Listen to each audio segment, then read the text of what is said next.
Hello again. This is Ben Hitchcock Cross talking to you. I've just got a couple of thoughts here on public records or FOIA requests and how that can be one of the first steps, I think, in your journey here. A lot of the viewers that are giving us attention now because of the Amory case, I think, are coming to us because they have an issue of their own. There's something in their local community that they feel isn't right, and they're seeking some ways and some guidance and suggestions on how to fix that, and that's fantastic.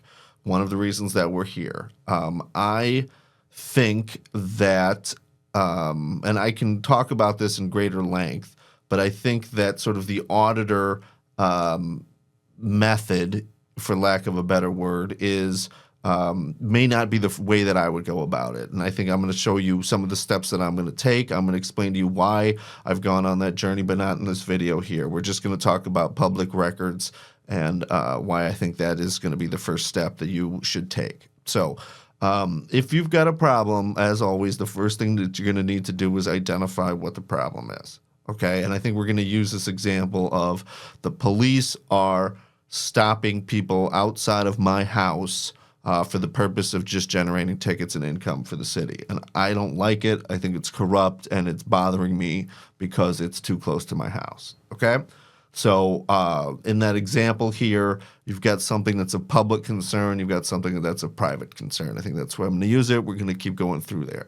So the first thing that you're going to want to do if you want to address that issue is you need to identify what the problem is, okay? The problem is the police in this situation are issuing tickets, which I think are for a bad reason, just generating income. Okay.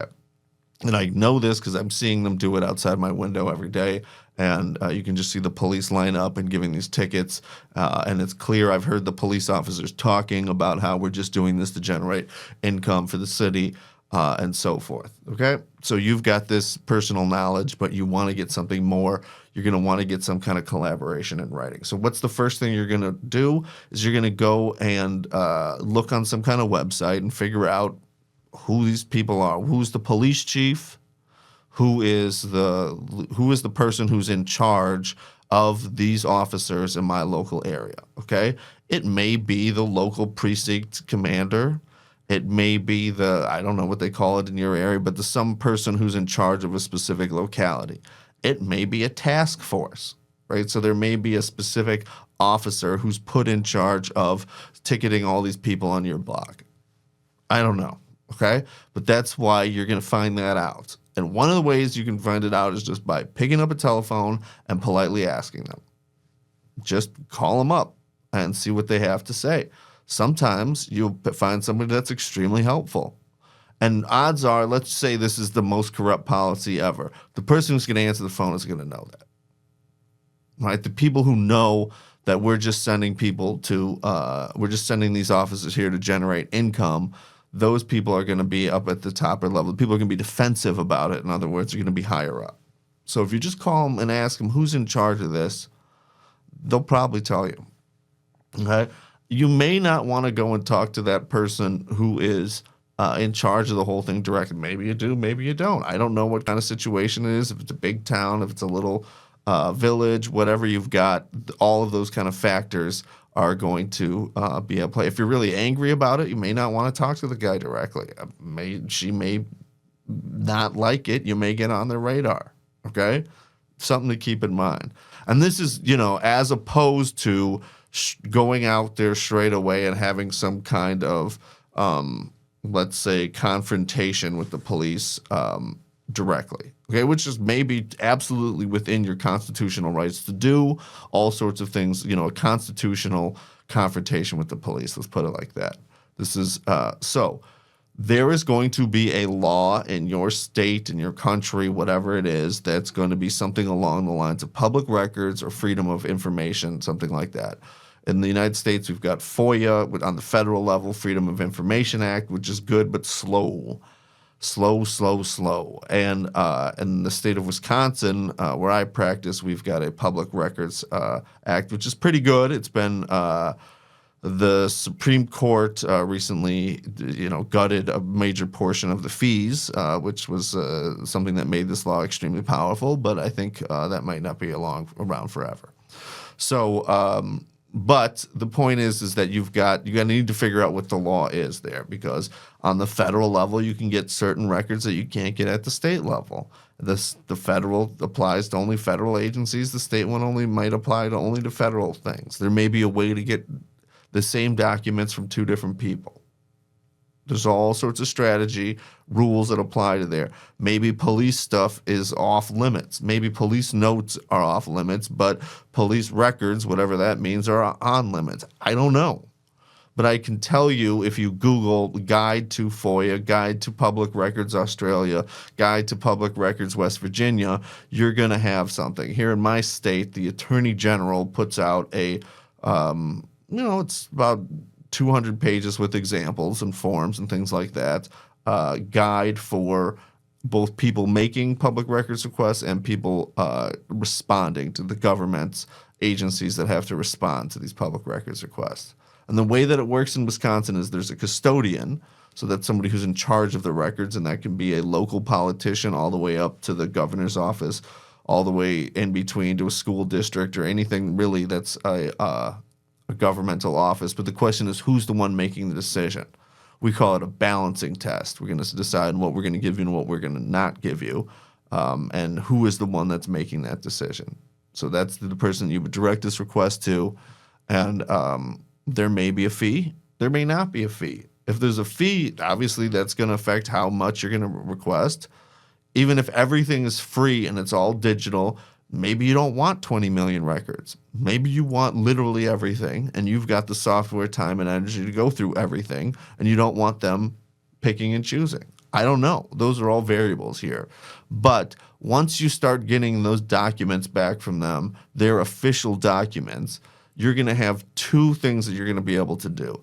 Number one, you're going to start to be able to compile how decisions are being made, and you're going to be able to understand who is the one making them, whose signature is always at the bottom of these records.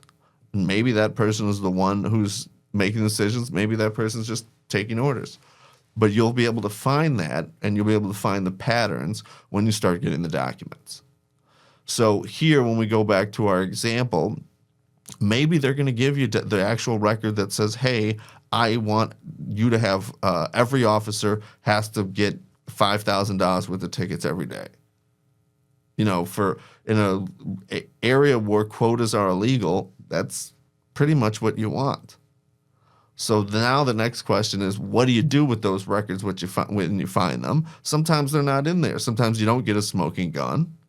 And what do? You respond to a public records response with another public records request. Say with me now, another public records request. That's all you need to do. And your goal here is to, again, compile information about who and understanding about who's making the decision and how they're making those decisions. And why? Because what you want to do is to influence how they're making those decisions. You want them to stop doing something. How do you do that? You figure out what it is, who's making the decision that you want them to stop, so you can go talk to that person, not somebody else. And you want to understand how and why they're making that decision. Maybe the town needs money desperately and they're not going to change. I don't know. Maybe it's a rogue, commander. I don't know. But with all of those, in either of those cases, in all of those cases, the whole concept here is you're going to have the ability to tailor, to craft a response to why you guys should knock this off. That's going to include how they're thinking.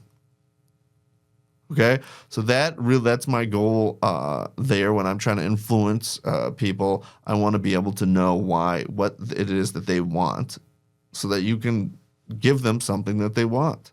Usually that's a good way to solve it. Hey, maybe we need to think about other ways to get income into this village or this municipality or what have you.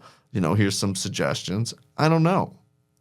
But again, you need to, the first step is always going to be identifying who is the person that's making this decision and what is the sort of the structure behind which this decision is making. So you can go and say, hey, do something else.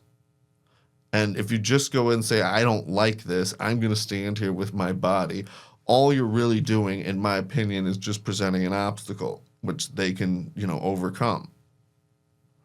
So I think the alternative here and what I'm proposing is to start just to get information and to build a case, for a lawyer speak here, that is build information so that you can have an intelligent plan and you can get other people together with you to try to advocate to change what's going on in your neighborhood. So stick with us. We'll keep you informed.